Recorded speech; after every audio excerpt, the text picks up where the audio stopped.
Hello students, मेरा नाम है अभिषेक सुमन और आप हैं मेरे साथ ईपीटी क्लासेस में।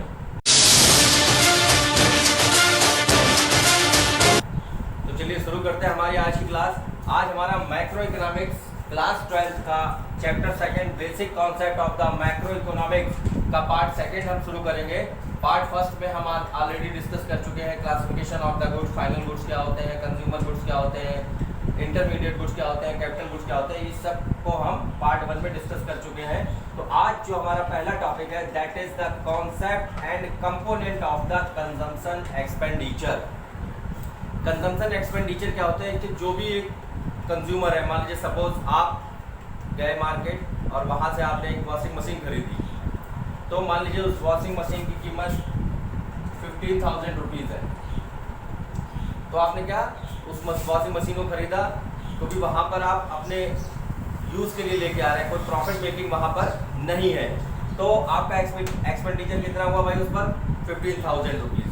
अब इसी को हम पूरी इकोनॉमी में निकाल लेते हैं एज ए होल इकोनॉमी। जब पूरी इकोनॉमी में हम निकाल लेते हैं इसको, तब ये पूरी इकोनॉमी के कंजम्पशन एक्सपेंडिचर हम कैलकुलेट कर सकते हैं। तो आइए इसको समझते हैं।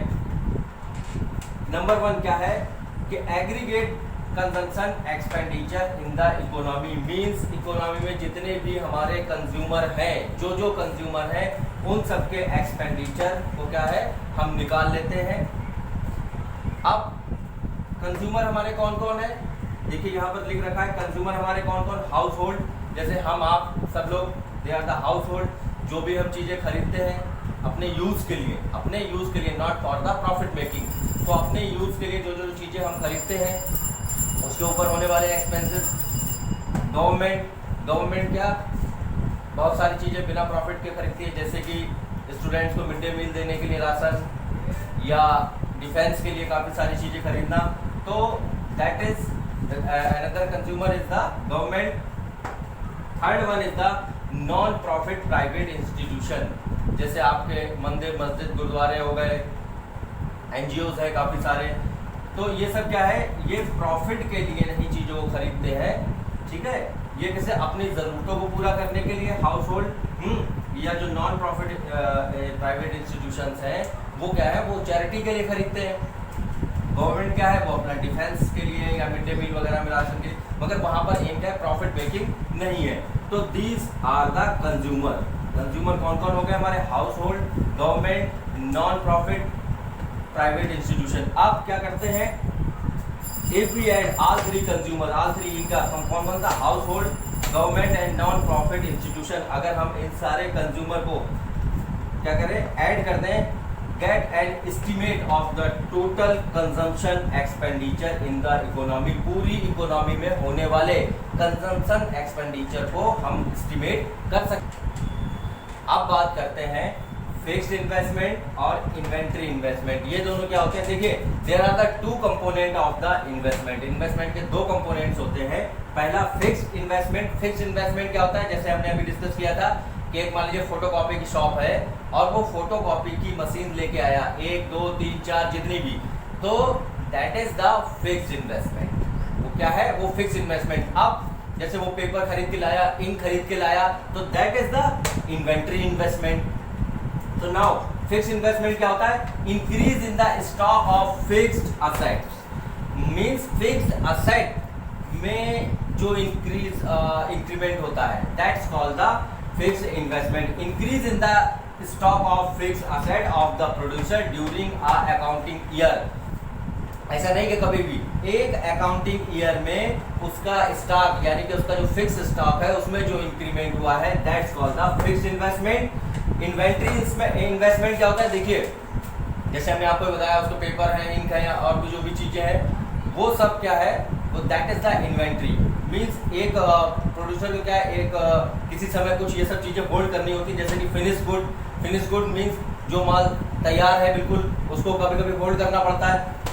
सेमी फिनिश जो कि अभी प्रोडक्शन की प्रोसेस में है, that's called the semi finish. And the raw material, जो भी उसका रॉ मटेरियल है। तो ये सब तीनों चीजें क्या, दिस कॉल्ड इन्वेंट्री स्टॉक। ये जब तीनों चीजें क्या, finish good, semi finish good और रॉ मटेरियल, इसको क्या कहते हैं, इसको हम इन्वेंट्री स्टॉक कहते हैं। अब change in the inventory stock, उसका जो भी इन्वेंट्री है उसके स्टॉक में जो भी चेंज आता है, कब? पूरे एक अकाउंटिंग ईयर में।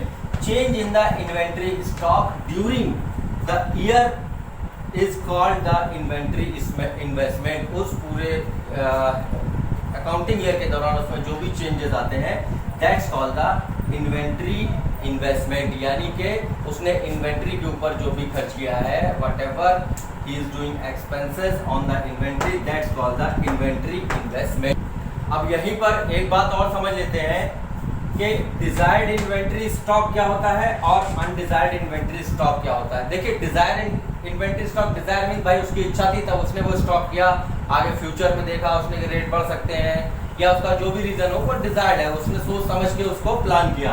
तो डिजायर्ड इन्वेंट्री स्टॉक क्या है? Planned inventory stock for the future demand, future की डिमांड को देखते हुए उसका दैट इज द प्लान, वो उसने पूरा प्लानिंग के साथ उसको किया, that's called the plan inventory stock.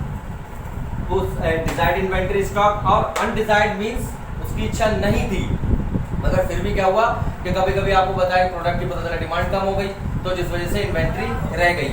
देखिए, जो अनडिजायर्ड इन्वेंट्री स्टॉक होता है दैट लीड द लॉसेस, उसकी वजह से लॉसेस हो सकते हैं। किसकी वजह से? Undesired inventory stock. It arises due to demand for the product turn out to be lower than expected, जितनी एक्सपेक्टेशन थी उससे कम डिमांड रह गई, जिसकी वजह से अनडिजायर्ड इन्वेंट्री स्टॉक रह गया। Undesired inventory stock leads the losses. तो हमारी आज की क्लास में बस इतना ही। इससे संबंधित आपके कोई भी क्वेश्चंस हो, कोई भी क्वेरीज हो, तो आप मुझे कमेंट बॉक्स में लिख सकते हैं, पूछ सकते हैं। आगे की क्लास में फिर हम इसका बचा हुआ जो चीज़ें हैं इस चैप्टर की वो डिस्कस करेंगे। तो तब तक के लिए okay, thank you, tata, bye bye.